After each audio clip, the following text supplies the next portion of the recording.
گجرانوالہ سے مزید خبر شامل کرتے ہیں۔ چیف ٹریفک آفیسر سہیل فاضل کا کہنا ہے کہ رمضان المبارک میں ٹریفک کنٹرول کرنے والے وارڈنز اور اسٹاف کو افطاری ان کے ڈیوٹی پوائنٹس پر بر وقت مہیا کی جا رہی ہے۔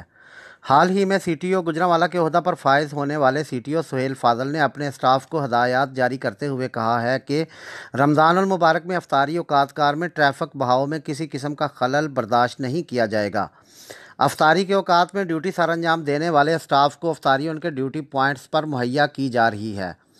چونکہ افطاری کے قریبی اوقات میں ٹریفک کا بہاؤ بڑھ جاتا ہے اور لوڈ زیادہ ہو جاتا ہے، ان اوقات میں ٹریفک کے بہاؤ میں مشکلات کا سامنا کرنا پڑ سکتا ہے، جس کے پیش نظر تمام سرکل اور سیکٹر انچارج کو ہدایات جاری کر دی گئی ہیں کہ زیادہ رش والے پوائنٹس پر ٹریفک ڈیوٹی سٹاف کو الرٹ کریں تاکہ لوگوں کو ان کے گھروں تک پہنچنے میں آسانی پیدا کی جا سکے۔